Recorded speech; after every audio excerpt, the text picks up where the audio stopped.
Jerry Hill, Baylor Bear Insider. Dee, obviously you scored a lot of those on backdoor cuts. Was that a specific game plan, or was that just something that happened? That's something that's going to happen if they continue, to double team our post. So I'm just thankful that they're able to find me backside.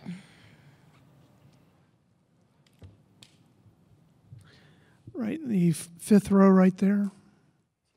Travis Lund, Women's Hoops World. Kalani, can you describe what it's like to have the luxury of being able to put up like a quiet 18 and 10, if such a thing exists, while Lauren and Dee were going bonkers?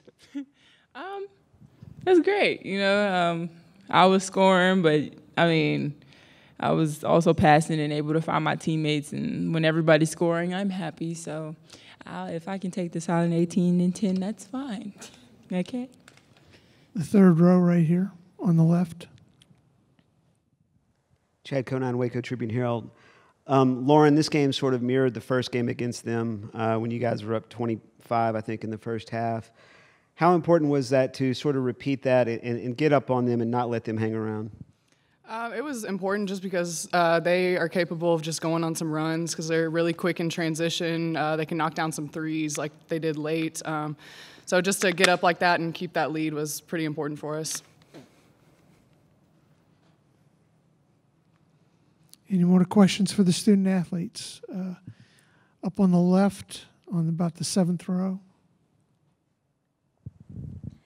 Kalani going to be going against Megan Gustafson tomorrow, or Monday, whenever that is. Obviously, Player of the Year. What are your thoughts going into that matchup? I played against a lot of great post players, so she'll just be another one that is going to challenge me. We're both lefties. I know, kind of seeing her play, we're kind of alike, so that should be interesting. I'm excited to play. Right here in the third row. Kalani, you had a pretty sweet behind-the-back pass to Dee for a layup there. Talk about that play and just seeing her points kind of escalate today. I was really upset about that pass, by the way, if anybody wanted to know. Oh, please, you were open. She was open. She could have got there quicker. It was a little flat. It was a little flashy. I ain't gonna lie. Okay, I might have did that on purpose, but I don't know. I was able to find Dee a lot, and it was just working. So I was just trying to get it there. I was trying to be fancy that 1-1, but yes. She caught it, scored it, made me look good. It's all about making your teammate look good, So, thank you, Dee. Right, Cannon, tell him. Right here in the left on the third row. W. Stroman, WCHL. Dee, clearly this team is very, very impressive. Tell me about how you're handling the pressure in terms of getting to the Final Four. I wouldn't say pressure unless it's pressure on ourselves, but we don't really feel pressure from everyone else. I would say we just play our game. We go out there and we're being ourselves. So we're just happy to get to the Final Four, get to the Elite Eight at least, and, make it to the Final Four eventually. Any more questions for the student athletes? Right here in the fourth row in the middle. Dee, they cut it to 16 there in the third quarter. They scored a lot of points in that third quarter, but you guys responded. I think Kalani hit a bucket, then you hit a couple of layups. How important was that when they're on that run for you guys to respond? The game of basketball is a game full of runs, so we really just need to learn. We handled it well because we didn't get into ourselves when they went on that run. I think we handled it well by looking at each other and just calming down. If you look at your teammate and like Lauren is like, Dee, you got it, calm down. Or Lonnie's like, Dee, we got this. And I'm like, okay. And then I feel all right. So I just passed the message on to Juicy or Chloe. So I think we really have each other in a like a little circle, a tight little circle. Any more questions? Oof, thank you. And we'll go ahead and excuse the student athletes. Any questions for Coach Mulkey?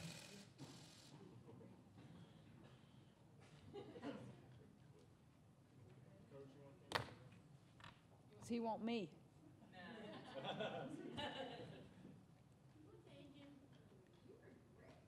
Questions for Coach? Right in the fourth row in the middle. Kim, same kind of question I asked Dee Dee, and I know that's part of the offense, but was that a game plan going in to use Dee Dee that much, or did that just happen? Jerry, that's happened all year. I think they just read each other. They watch, or particularly Dee Dee, because, you know, people don't think, you know, she's going to be an offensive threat. So she reads what her defender does, and then she knows where to cut, when to cut, and they've just got that connection. That's from playing a lot of games together. So no, it wasn't like we just went in and said, you're going to get this. She's been doing that all year. The third row on the left. Another sort of game plan question. You guys threw it over the top of their defense a lot in pushing the ball in transition. Was that something that you saw that you could do against them?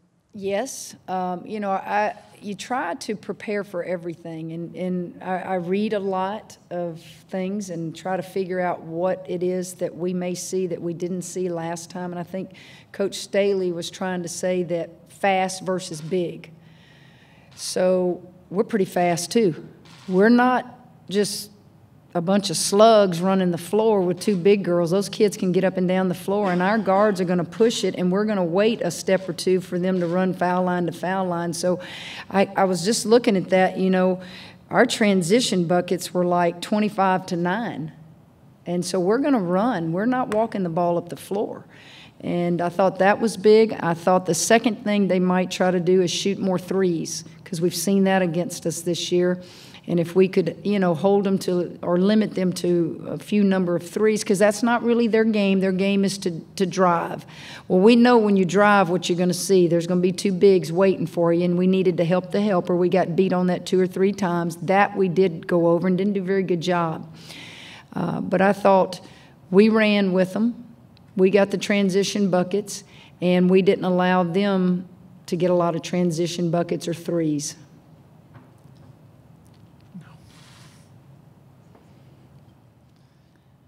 In the middle, fourth row. Kim, they made a run there in the third quarter, got it to 16, and you guys responded. What were they doing to kind of get back in it? And then, you know, how important was it for you guys not to let them keep cutting into that lead? They got to the foul line. We were hacking and trying to block shots. They got into the paint. They were dribble penetrating, trying to make some exciting things happen for themselves. And then they started pressing us a little bit more. With a little bit more force, or should I say energy, in the third quarter. You're down, 26, so you gamble, and you just try to make things happen. And there were times we didn't handle it well, but then we would score. I thought we did fine.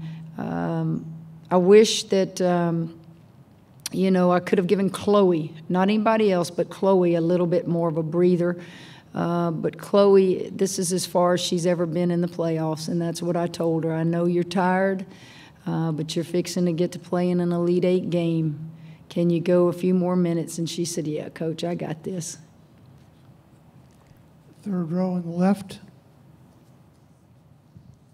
A couple of things. Just is that when you were head-to-head with her, is that what you told her at that point? That was some of what I told her, and I can't remember other things. Right. But, yes, she was tired. She was hurting on the defensive end. She couldn't even close out one time on a three-point shooter because she knew as soon as they scored, she was going to have to get ready to break a press. And usually Juicy can relieve her a little bit, but I took Juicy out early. She'd gotten stripped there one time. And but I thought inside one-on-one, it's been a long time since we've seen one-on-one coverage on the post. Yes, Dee Dee scored a lot on it, but when we were cutting and scoring, they got out of that. So we were able to isolate Kalani a lot and Cox down there. I thought Cox was so valuable to us in the middle of the press. Sometimes she thinks she's a guard, and you have to tell her, pick your dribble up. They're coming from behind, give the ball to a point guard. But she'll take off, and like I've told you, she can play any position on the floor. She was scoring at the end of the press. And then same question I asked Lauren, how important was it to kind of throw a haymaker and get up 20 on them and not let them hang around? Well, I don't know. We just throw a haymaker. It's hard, Chad. Listen, we're on a roll, and that's what it takes in the playoffs. You need to get on a roll. You need to stay healthy and have a little bit of luck. And these kids are focused. These kids, they've never wavered in how they approach a basketball game. They're funny. They're talented. Elite Eight Monday. Over on the left on the third row. Debbie Stroman, WCHL. Certainly there's lots on your mind preparing for this game, but can you reflect at all having two women coach former point guards at this level, having very, very solid programs? Was Bluter a point guard? Oh, I'm sorry. You're talking about today's game? Look, I'm not in her league. That child, I call her a child because I coached when she was playing. I was at Louisiana Tech. Dawn Staley is, she's a competitor. I watch her when she won her national championship. I watched her interview, and in her moment of just pure enjoyment and exciting, she was still challenging her players. I particularly remember Cuevas Moore. She wanted to transfer out. Remember, and all those people back in New York were trying to get her to leave, and she basically won the national championship for them. And I just told her, don't ever change who you are. That's what makes you great. And she's got a great recruiting class coming in, and Dawn Staley's just a tremendous, tremendous ambassador for the sport. She was a great player for Debbie Ryan at Virginia, and she's doing great things at South Carolina.